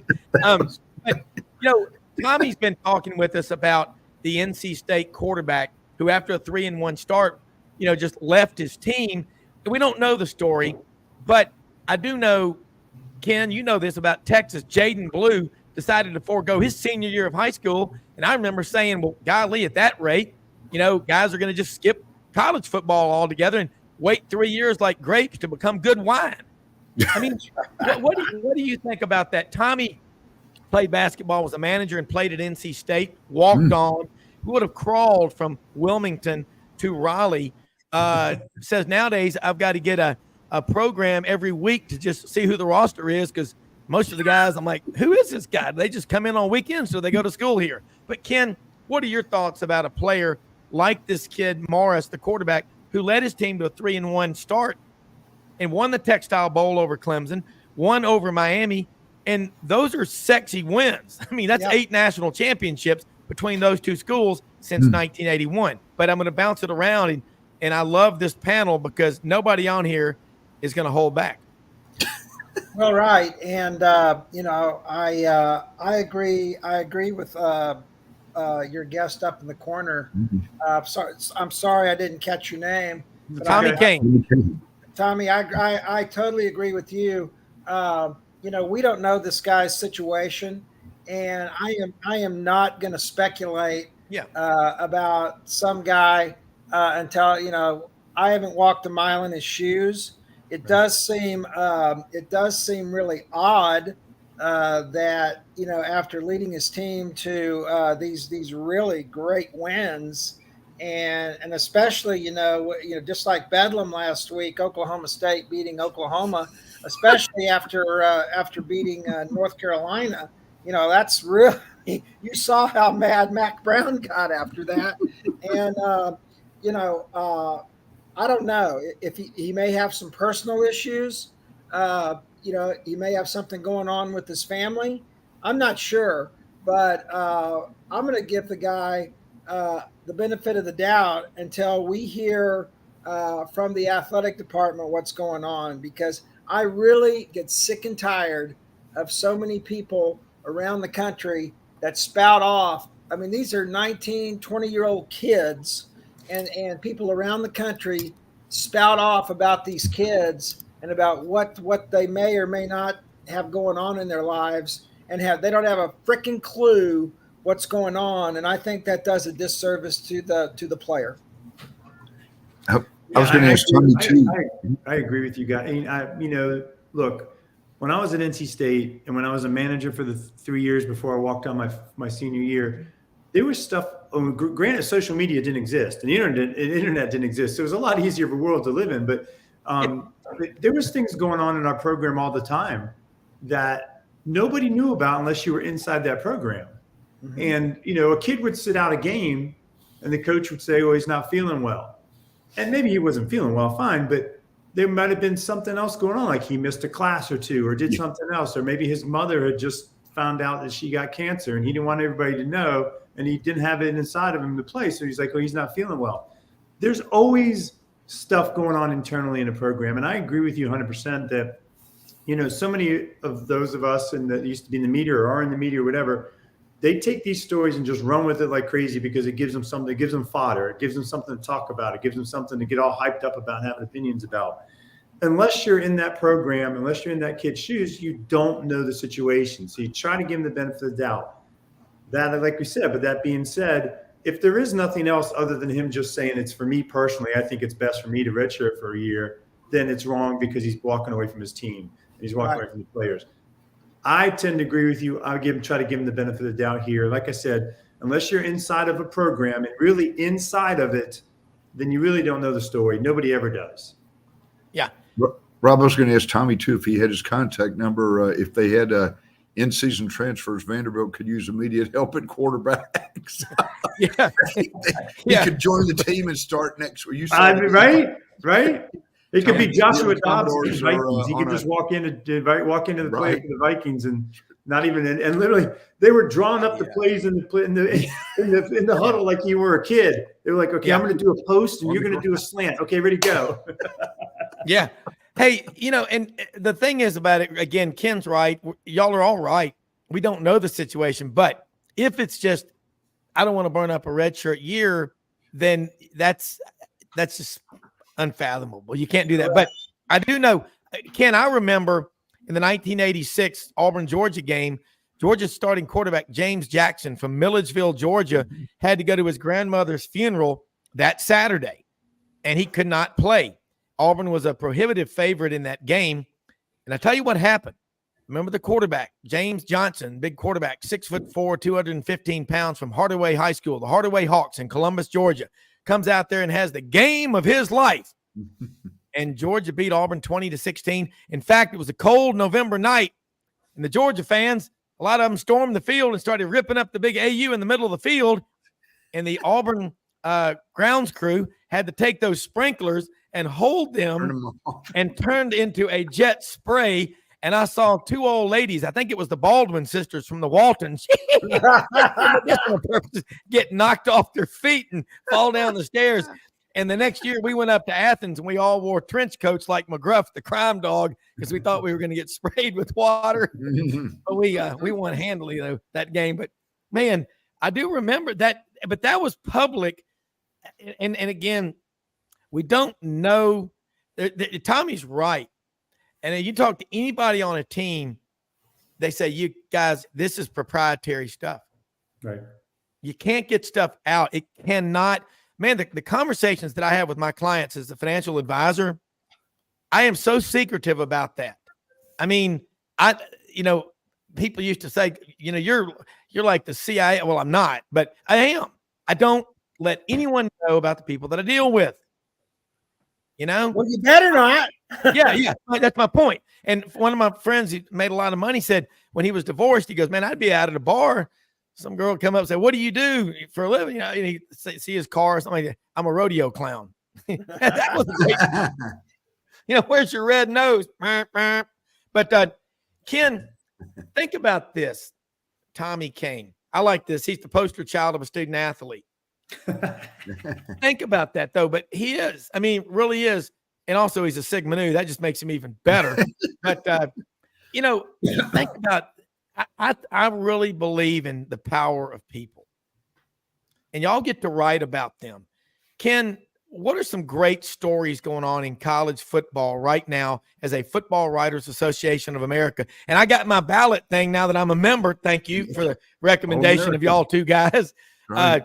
I get to vote on these teams now, All-American team. This is an honor. I might getting chills thinking about it, but also it's cold here in Lee Hall. But anyway, Ken, let's talk about some of the great stories. And Tommy's in, production. He does documentaries. He does some acting roles and all. But what are some cool stories? Well, I think a really cool story, and I was going to talk about it today, is the story of Quinn Ewers is now going to come back and he's going to start tomorrow versus TCU. And that was out of the clear blue sky. Because when he got hurt a couple of weeks ago versus Houston, and you saw the smack on that kid, everybody thought that he was going to be out until the Big 12 championship game, and that's December 2nd, if the Longhorns made it that far. Right. And kind of what you're talking about keeping people's honoring people's privacy. Every week at the press conference of Steve Sarkisian, the first question out of everybody's mouth is, when's Quinn coming back? When's Quinn coming back? And he's always said week to week. Well, what does that mean? And if you watch the games on TV, they're always cutting to Quinn Ewers on the sideline. What kind of clothes is he wearing? Does he have his pads on or not? And, the media has really been frustrated that they haven't been getting an answer in their opinion. But, Steve Sarkisian is under no obligation to tell the media a damn thing about Quinn Ewers. Yeah. Right. And so when I was driving down here to Austin yesterday, it was announced at 2:00 in the afternoon that Ewers is going to start tomorrow night versus TCU, which is going to be another one of those final Big 12 rivalry games. Mm-hmm. And, TCU absolutely hates Texas. And, in the last 10 games, do you see that, Tommy? Right. He has his topics. That's great. And in the last 10 games, TCU has beaten Texas 7 out of 10 times.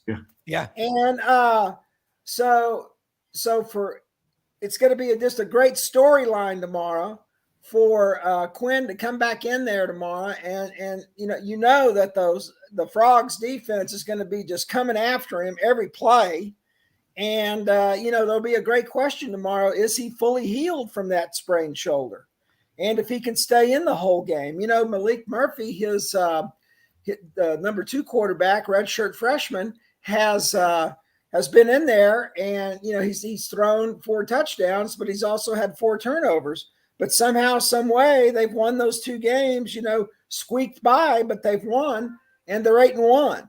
So I just think this whole end of the Big 12 thing has been such an interesting story all year. Same thing with Oklahoma last week. Playing the last Bedlam. That was the 119th Bedlam, 118th Bedlam. And, Oklahoma has won 90 of those games, but the last one is won by Oklahoma State. And now they get to keep that Bedlam trophy forever, or at least until they play again. Yeah. And boy, does that get under the skin of Oklahoma. And they've been griping about it on their social media all week. So I just think this whole transition of Texas and Oklahoma out of the Big 12 has just been fascinating. In every game, there's always something. There's always something that goes on in the games that those two play that is unlike anything that's ever happened in the Big 12 before. Like it's a non-call, a controversial call. It's just been fascinating. So I've enjoyed watching it. We've only got 3 or 4 weeks left in it. I know. Tommy, I like this. Edward in Charlotte, the Queen City. ACC schools are getting serious about football again. Again, Ken and Bo, y'all cover football in Texas, all over the country. Tommy, I think the ACC does not want to blow up. Football is where it all starts. Having great basketball, that's what it's known for, but they still play pretty damn good football over there. With Clemson in a mess right now, right. Miami just doesn't seem to get any traction. Virginia Tech not recruiting like they used to. There's an opportunity. It looked like North Carolina was rolling, but who is going to jump up? Is NC State positioned? To do it? What's going to happen? Because you're bringing in Cal and Stanford too. Yeah, who knows? But I tell you what, it is nice to know is it's nice to see Florida State back in the mix. Mm-hmm. Florida State's a good football team. Yeah. And you go back, golly, was it maybe 4 years ago or so, and they were bottom of the barrel in the ACC. They just were struggling. They had a time period there when after Bobby left that they just couldn't. Jimbo was they just couldn't get it right, And but it's nice to see them back in the mix. They've got a huge following, obviously, and they're a good team. They'll, if all holds out, they'll. They already had locked to play in the ACC championship game. If Louisville wins this week or they won last night, right? So, did they win last night? I can't remember. They did. Yeah, they did. They beat, and so they're in the championship. But anyway, but Virginia gave them a hell of a game. Yeah. Tony Elliott, God, in his second year, they pulled off a surprise. They're pretty good. They're going to be good with him. UVA impressed me when they beat Chapel Hill. I thought Chapel Hill would go in there and roll them, and they stepped up pretty big. But like Jimmy Spartanburg said, FSU is going to be in the mix. They will go to the Big Four. They'll play in the tournament. And but the ACC is just a funny league when you have like a UVA that all of a sudden is like beating a Chapel Hill who was ranked in top 11 in the country, and everybody's, then UVA goes and whips them. And then, there's a lot of teams in the league that are mediocre, but good enough to play with the big dogs, but mainly just mediocre. Right. And so they can play a good game and beat the big dogs, but it's fun to see the ACC kind of upside down. It was awesome watching Clemson do what Clemson did for a couple of years there, but it's kind of interesting now to make that story that Clemson's they're struggling a little bit. Great win over Notre Dame, fantastic win, but it's just interesting to see how it's all going to play out because and Stanford and those guys coming over. Who knows? Who knows? Yeah. Bo, but Tommy just explained FSU I mean, you can also say Clemson's ascension to the top of the college football world was intrinsically related to the decline of FSU football. But you know what? FSU and Clemson have both coexisted as top 10 powers for a lot of time. That was a rivalry before, when who would forget Fumble Ruski 1988, right. Clemson, Florida State at Clemson. Some of the games like that. You know what the ACC needs to make as a priority? Get Notre Dame to be a full-time member of that league. Trust me, they've been trying. Yeah, I know. Because I'm telling you, I think the SEC will, because it matches. See the map behind me? For those of y'all that fail geography, the contiguous footprint of the Southeastern Conference, all them states is connected. Got some fresh here. Man, it's a battle. But I think what the SEC and the ACC are, Tommy and Bo and Ken, is a combination of the Southern Conference that was started in 1923 when it had 23 members or something like that. Yeah. And then in 1933, the SEC broke off. 1953, the ACC broke off. So SoCon's there. Bo, you're a student of history. My dad's one of the few people who was at those games back in the late 20s and the 30s and 40s, and no face masks. But Bo, from a historical perspective, what we're seeing now, really, I like Ken's term, it's not breaking news. And that's right. It's already slim pickings. Hold on. What in the wide world of sports is going on here? By the way, I saw him on a Gunsmoke episode yesterday. Man, he's really not that tall when he's standing next to Matt Dillon. That's all I got to say. That's right. James Ernest, I think, was 6'7" or something. 6'7", yes. And with the boots, he was about 8 feet. Yeah. That's right. No, but Rob, you're exactly right. It's and Tommy kind of hit the nail on the head too with the NIL and the transfer portal. Unfortunately, a lot of it's about money, and so that's the TV networks are calling the shots. So we've been on a Zoom call with some friends. I think Ken might have been on this one time, but they're talking about what a tough year it is for CBS people that have worked worked the SEC telecast for like 25 or 30 years. They made their last broadcast in Tuscaloosa last week for the Alabama LSU game, and people like the producers, hardened TV people are crying at the whatever Rammer Jammer restaurant and hotels. So it's, and you're losing the Bedlam thing and everything. I just and Tommy and Ken talked about it too. Just in fact, I saw Oklahoma's getting T-shirts printed up, Ken, that said we won 91 games.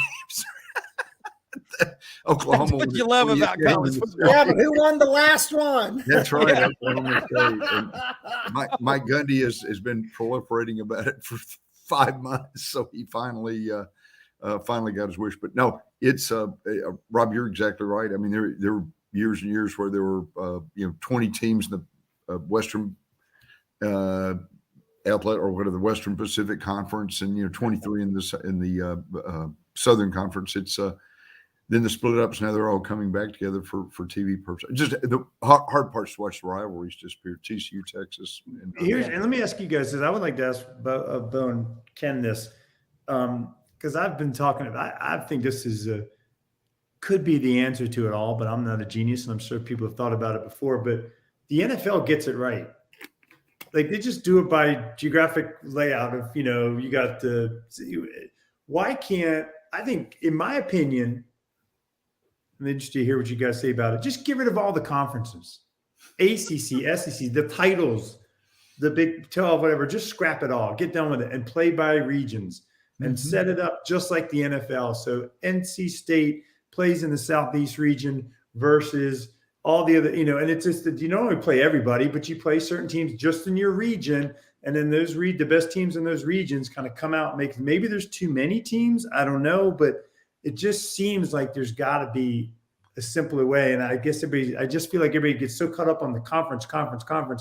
Look at the NFL. I mean, I know they only have a certain number of teams, but why can't you just play in your region, get the best team in your region, and then move on? Well, Tommy, keep the rivalries intact. You'll reduce the travel. You'll save money for the schools. the television company, I mean, stations, everybody will still have all their rights to all the certain areas, and it would just make it so much easier, I think. Well, Tommy, think about it. That's the way it used to be. Had it right. They had it right. The Pac-12, the Southwest Conference, the old SEC.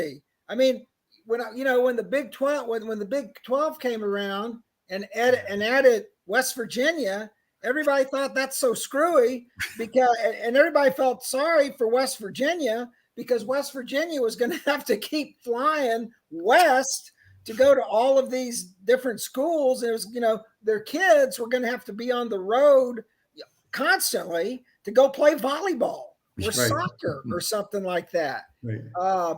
And now so, I mean, they had it right, but, breaking up these conferences or schools wanting to go other places or A&M and Arkansas getting pissed off, at the Southwest Conference because Texas got the Longhorn Network or whatever it is. All these crazy things happen and people started going different places. And I know the fans haven't liked it. I know that for sure because I talk to fans from around the country, and that's what I love doing because they're the ones supposedly, what do coaches say all the time? We're playing this game for the fans. Well, right? And yes, sometimes it doesn't feel that way. Yeah. If you're playing it for the fans want the rivalries. Okay. The fans don't want to go to these games. They want them to be in driving distance or at least a short flight, not flying clear across the country, and Stanford having to fly to the East Coast, play these games. That's ridiculous. They're not going to have any fans in the stands. Yeah. So I agree with you 100%. Yeah. Well, I mean, look at Harold in Roanoke, the Star City. Satellite dish is the state flower of West Virginia. Well, That's right. my sister lives in Roanoke. My brother-in-law lives there. My nephew's back there practicing at Gentry and Locke Law Firm. I've been to West Virginia. My dad said one time, he goes, boy, we spent a week driving all over that damn state trying to find flat ground to build a building one time. It was the hardest thing I've ever done. But I've also been snow skiing up there at Snowshoe, West Virginia. Yeah.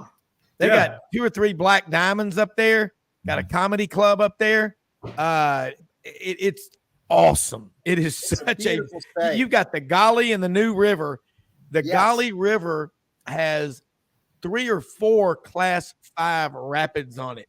It is absolutely gorgeous. It's beautiful. It really is. And Morgantown, Tommy, you've been to Morgantown, hadn't you? I have not been to Morgantown, actually. I thought, okay, an hour south of Pittsburgh, where they have the Warehouse District. Who here has ever been to Pittsburgh to the Warehouse District and had a Primanti Brothers sandwich where they put all the meat on there with the French fries on top of it? We did a road trip show there. That's when we took the road trip show. We were in Pittsburgh. We went to. We had a Primanti. How many did you eat? How many could you eat? Go, Daddy. I think I killed a whole large one and a whole bunch of the fries that came with it and everything. Yeah. I was full for a week. Yeah. I love it. All right, Ken, throw these out there. You can, and Tommy, stay on with us as long as you can. Love having you on here because Ken, Tommy did ACC road trip on the ACC network for 8 years, and then Fox Sports in Atlanta. So, and Bo, you being an SID, you know about guarded secrets and controlling the flow of information, how critically important that is. And Ken, you got some cool topics. Let's bring those topics up. And I want to hear those topics because they're really, really interesting. And you love to put things in order, and then we're going to bounce it around. But let me say this real quick before you do it. Get out to Hewlett & Dunn Boot and Clothing Company on the historic square in Collierville, Tennessee. Open Monday, as they say in the Deep South, Monday through Saturday. Can we get a spelling on that? Anyone? Can we buy a T? But Monday through Saturday, 10 a.m. to 6 p.m. After Thanksgiving, they'll be open on Sundays, 1 to 5 p.m. Hewlett & Dunn Boot and Clothing Company on the historic square in Collierville, Tennessee. Charles Hall, his wife Laura, they're great people. And Raven, they got over 7,000 pairs of men's and women's boots, great looking women's clothes. They've got all those clothes you see those good looking folks on Yellowstone wearing, Rip's jacket, Kevin Costner's ranch jacket, Beth. They got all that clothes, all that stuff there. Pendleton, Schaefer. Yeah. Go ahead, Tommy. I got a question. Since we're on the show all the time, can we get like some free gear? Let's get some swag. I want some cowboy boots. Yeah, I need to get y'all some gear from there because, like I've got on a duckhead pullover right now. They're the second largest Filson dealer in the Southeast. They've got Devil Dog jeans. If you're a 34, you wear a 32. There's something about them. They just all of a sudden you feel better. You lose 2 inches by buying them. They've got the largest collection of duck heads imaginable. STS. They've got, I'm going to tell you something that's really, really cool. The half off section. They've got Rock Mountain shirts. Those are the shirts that Elvis wore, Ronald Reagan wore, and Bob Dylan still wears when he is out there on tour at 80 and still rocking. His real name, by the way, if anyone wants to know, Savant Friday, is Robert Zimmerman. He's from Minnesota. But my friend Uncle Charlie Lloyd Monger has seen him 18 times in concert. I'll never forget they came to AutoZone Liberty Park, at the baseball park in Memphis. We had our kids there with us. They were in their teens, and we walked out on the grounds of the field after the concert. Man, there were people passed out, tripping out, you name it. I mean, it looked like a Grateful Dead show that I saw one time at the Pyramid in Memphis. For 2 or 3 days, these people were down there. They don't really believe in showers, but they believe in patchouli oil. That's another story. Anyway, Ken, let's get on with your topics. But anyway, HewlettandDunn.com. They will deliver. They will ship anywhere. They have great looking clothing, all the Yellowstone stuff. Again, Pendleton, Schaefer, and they've got, I'm going to tell you what these Schaefer, these jackets that they've got. You can get Rip's jacket. They've got Rip's jacket there at Hewlett and Dunn in Collierville, Tennessee. Ken, throw some topics out there for this panel of the Oracle of Delphi, the Oracles of Delphi. Because Tommy, I've had several of my friends who listen to the show who really like it when you talk about the Oracles of Delphi. They think that's really cool. Yes, an ambiguous term. Yes. But anyway, today's word of the day. They love it. They love it. Well, a lot of them are my fraternity brothers, and so they're really into those Greek terms. But one of them, the first one I talked about was Quinn Ewers, and I saw one of my friends put up that line about breaking news, and it did come across. Ken, let me in real quick. Tommy's got a scoot. I want you to, Tommy, let people know how they can keep up with you and follow you about Pack Productions, and we'll do it again next week. And I appreciate I got to run, guys. I got a 10:30 call. I got to jump on here. But thanks for having me on. And Bo and Ken, it was a pleasure talking with you guys as well. Nice talking to you, sir. Yeah, looking forward to the weekend. I always see college football. This is a great time of the year with the fall weather and everything. Doesn't get much better than that. Except when it comes to March, the ACC tournament, the NCAA tournament starts. That's a better time. But you can follow me on my production companies, Pack 30 Productions, PACK 30 Productions, corporate video work, commercials, movies, you name it, we do it. And then you can follow me on my talent work. I do at Tommy Kane _talent on Instagram. It's last name's Kane. But let me know if you have anybody out there who needs a motivational speaker or a guest speaker. I do that stuff as well. So hit me up. Absolutely. Love having you on here, man. Go Pack. Oh, there you go. Let's go, Wolfpack. See you next week. Thank you. All right. Ken, did not mean to interrupt you. I apologize because you were making great points. But I tell you what I love is meeting Bo and his wife the other day. That was cool as hell. And he's up there standing up. Yes, they are. And don't mess with Bo's wife. Hey, Bo, she's from Jacksonville, Florida, home of 38 Special. And, Leonard Skinner. Yeah, that's right. Yes. Leonard Skinner from the Hell House. Bo's wife is so fun, and she's a smart lady. They've been over to our house several times for our Dave Campbell's Texas football parties and for our Texas Oklahoma week parties, and she's just a hoot, And so anyway, I saw one of my friends put it up on the screen there about breaking news, and so somebody knows that is one of my most irritating things on TV now, or they say it on the radio, or even on podcasts and things, is that, you know, back in the day when I was a full-time television reporter, etc., when you said breaking news, it meant something. You know, I mean, it was really breaking news, like, you know, something really terrible had happened or something great had happened. But now every single day, every little tiny thing that happens is breaking news, breaking news. And it's kind of like the little boy that cried wolf, you know? Yes. And so you kind of tune it out. Okay. It's breaking news. And so yesterday though, so that was the thing. Yesterday when I was driving down here to Austin in a pouring down rainstorm, my phone just started dinging all at the same time. And it was breaking news. Quinn Ewers to start at quarterback at Texas. Exactly. And so I thought, well, okay, I guess that's breaking news. Okay, I'll give you that one. But I was like, the Armageddon is not here, okay?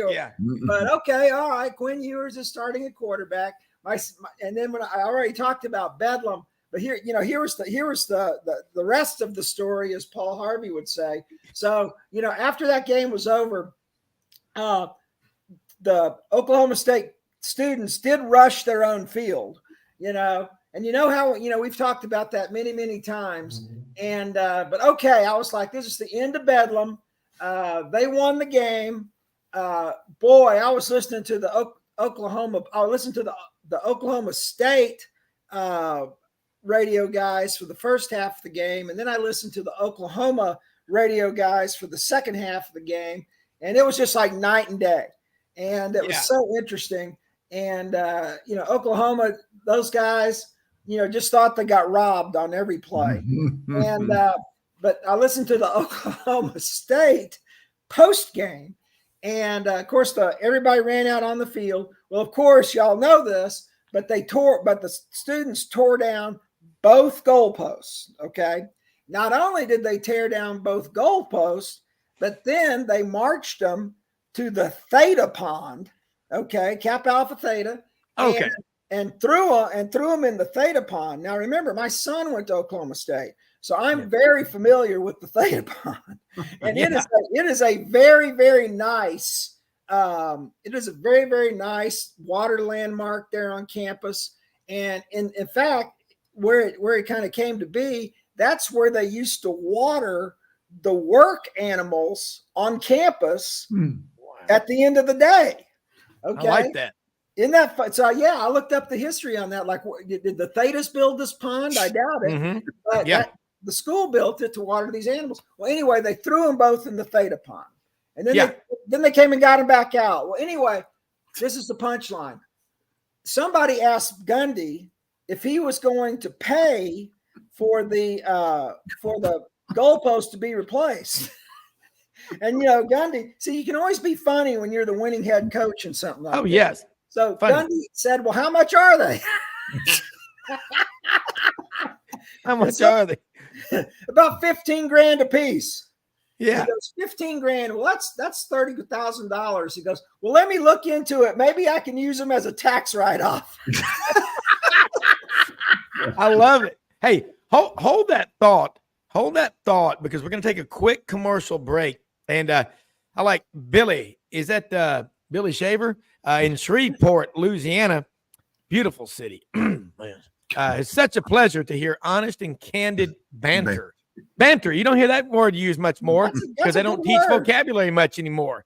Anyway, we'll take a quick sound commercial break from one of our sponsors. Be right back with Ken Capps and Bo Carter. Yancy Porter, Daniel Simpson Day, whereabouts unknown. Hopefully he'll be able to join us here sometime, but he is driving from Oxford to Athens. He must be in a no cellular zone. Breaking news. We'll be right back. Unbelievably, every 2 minutes in our communities, a child is either bought or sold for sex. I am R.A. Dickey, board member for the Nashville Anti-Human Trafficking Coalition. Join me and millions of others in our fight against human trafficking and for its victims by helping to educate the most vulnerable among us, our middle and high school students. Go to nhtcoalition.org, become a partner, and help keep our families safe, because none of God's children are for sale.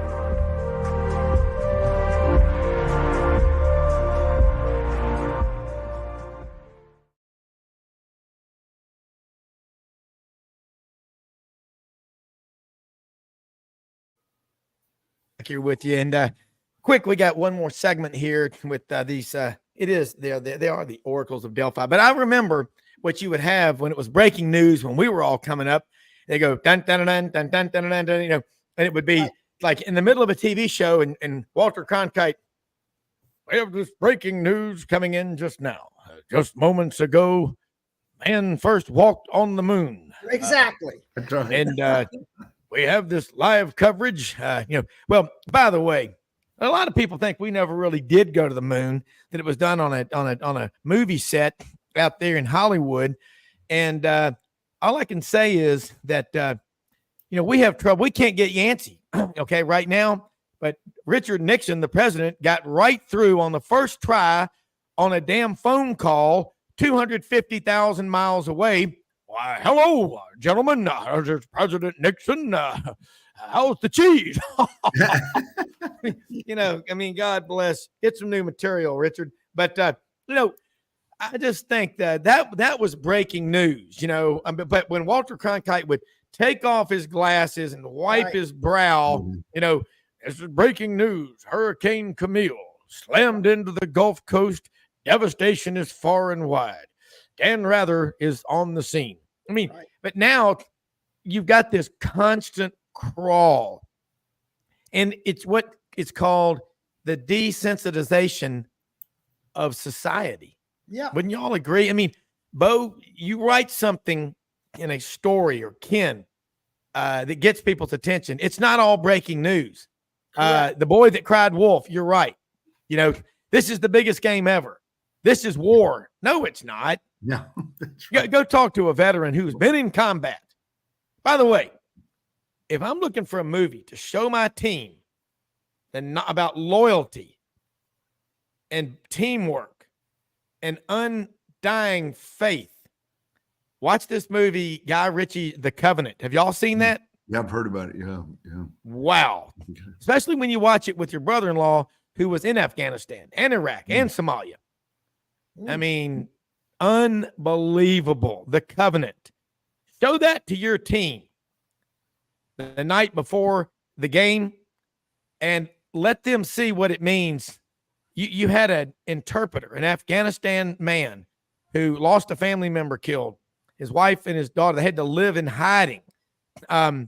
Carried a wounded American soldier for 3 weeks on a sled and on a cart.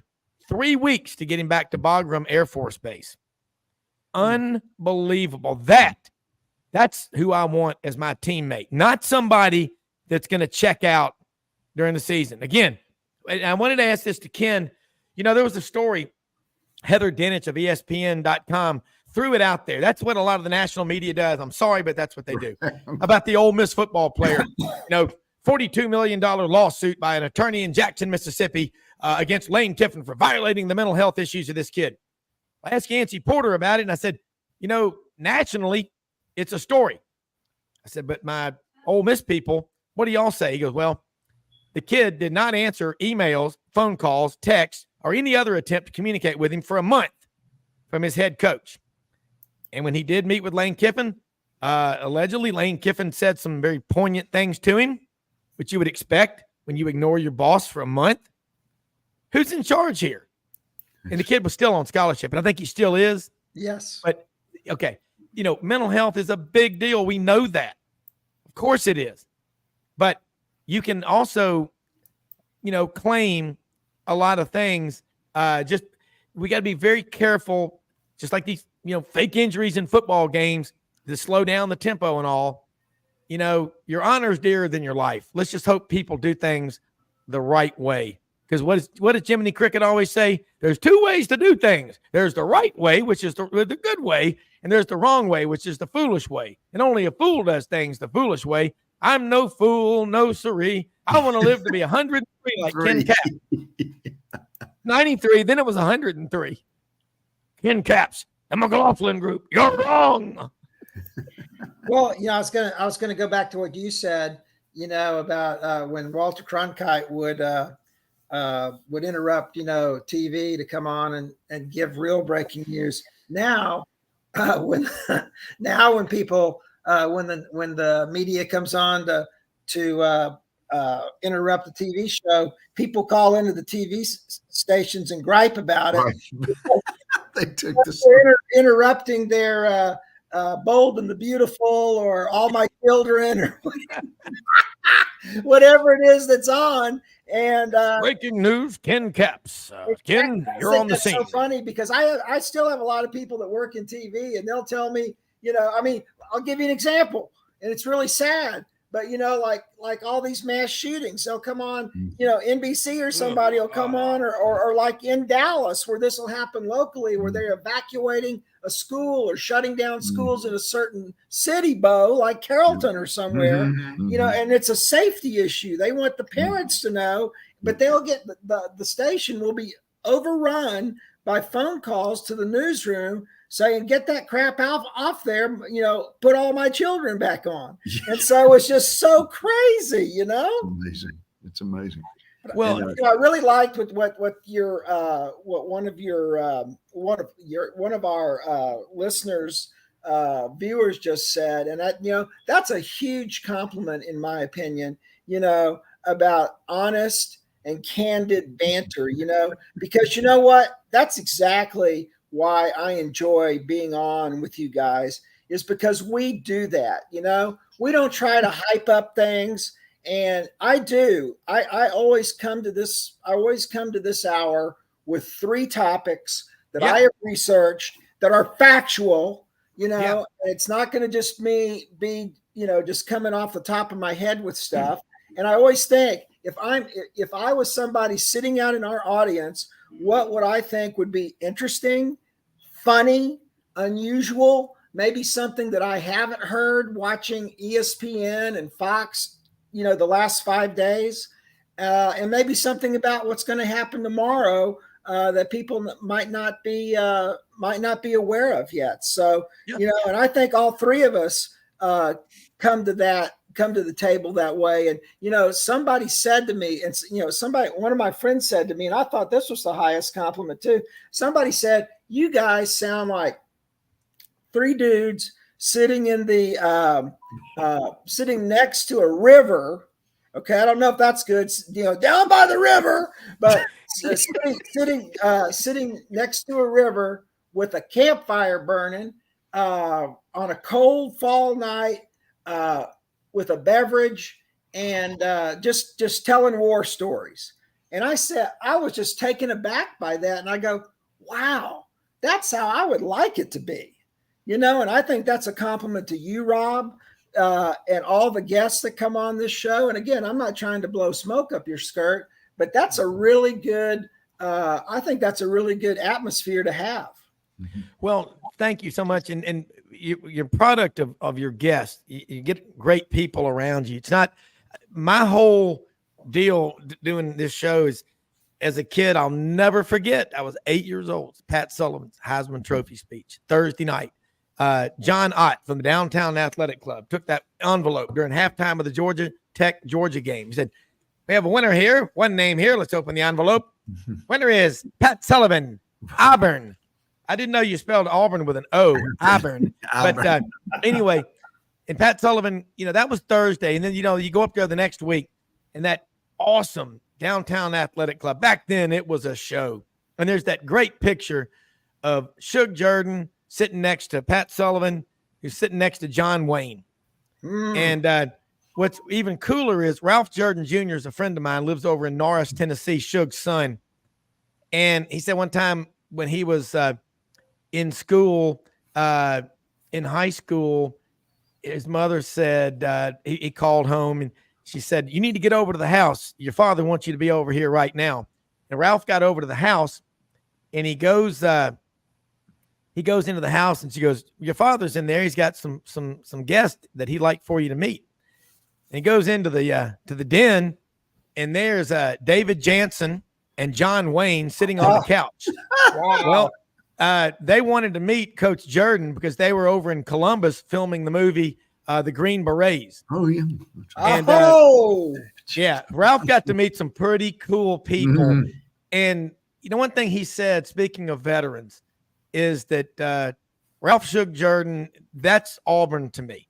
That is what I grew up with. And, of course, my dad graduated from there. But you think about that man born September 25th, 1910, Selma, Alabama. Woo. Got the nickname Shug because he loved chewing on sugar cane.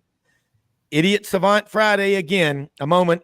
I guess it was 1981 in May. I flew up with my dad and some people to Black Mountain, North Carolina, to the YMCA's National Center.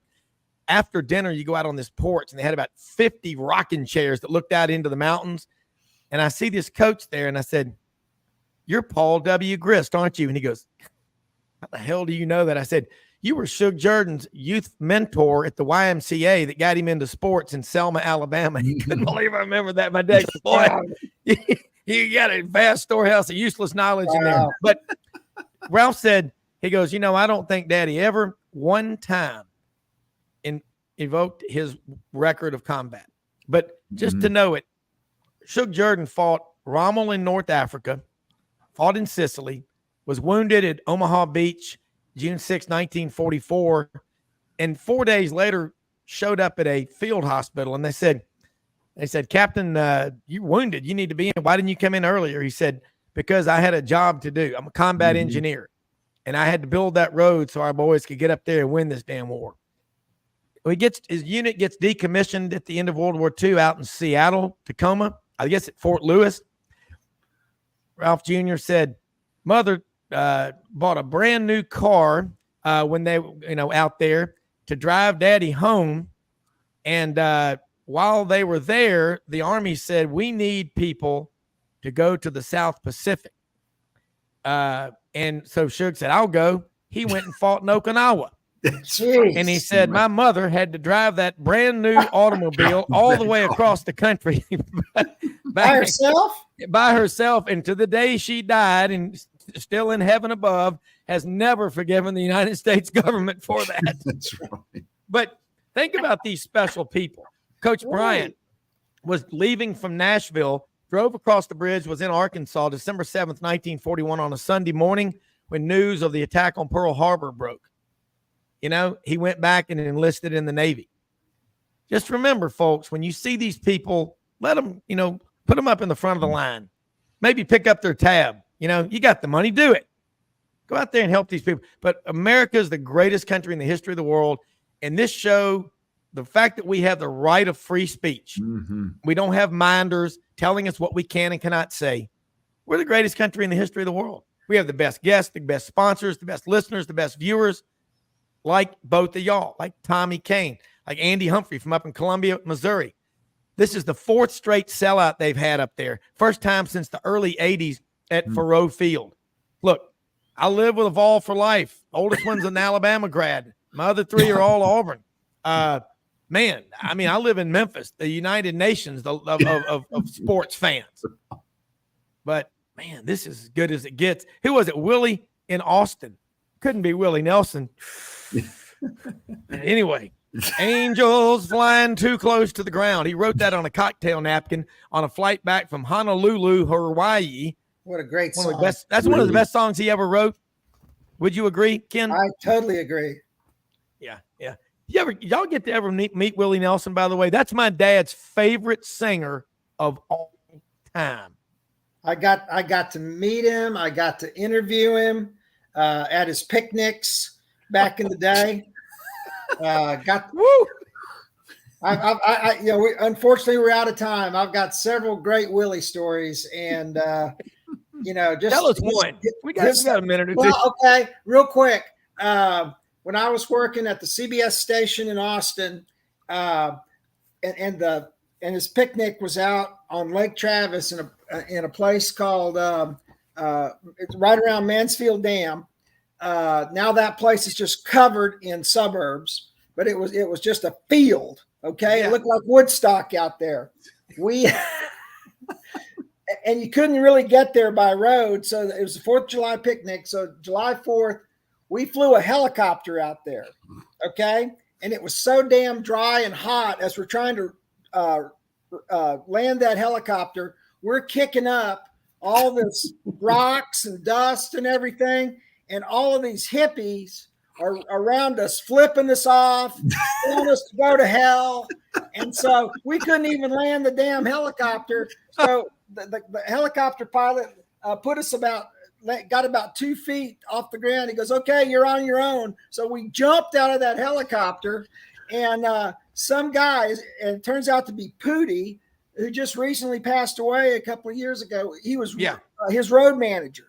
And so this guy comes up and starts cussing us every word and everything. And so we told him who we were. We were from the CBS affiliate, yada, yada, yada.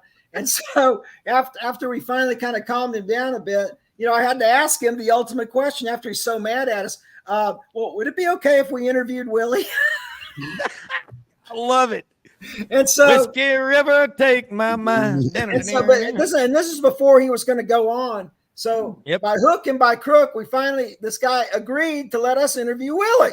So we go backstage and interview Willie, and then we go out and shoot a few crowd shots and everything. And I think Leon Russell was there and a couple other guys. But we had told the helicopter guy to come back and get us in 1 hour, because we knew we could get everything we needed in 1 hour, long before cell phones. And so I had to tell Pootie, it's like, hey, Pootie, please don't get mad at us, but this helicopter is going to come right back to the same place and kick up the same dust and rocks, but then we're going to be gone.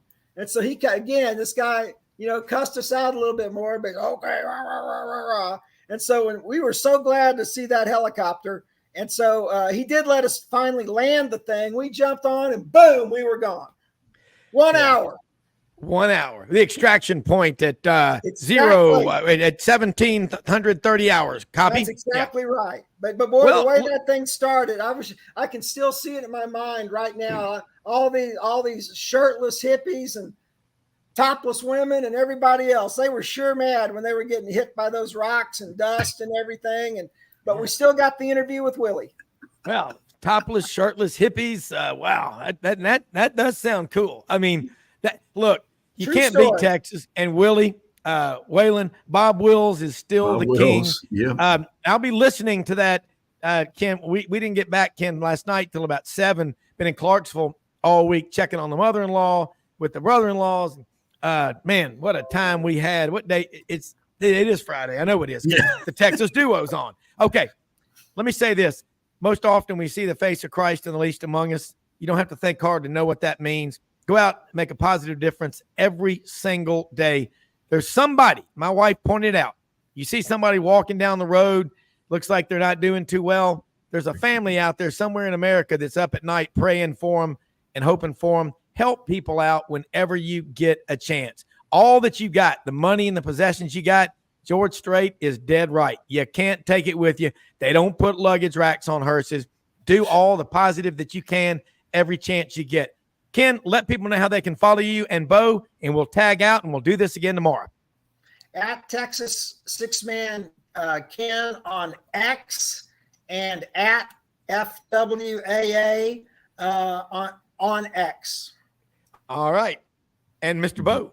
All right. At Bo Carter 52 on X, and then the Texas Sports Daily sports page, Dallas Fort Worth. Anytime, please feel free. 724-365. Hey, man, True Grit Journalism's alive and well. Follow these guys. Everybody have a great day. Tomorrow is Veterans Day. Remember that. Thank all the veterans. We'll see you tomorrow.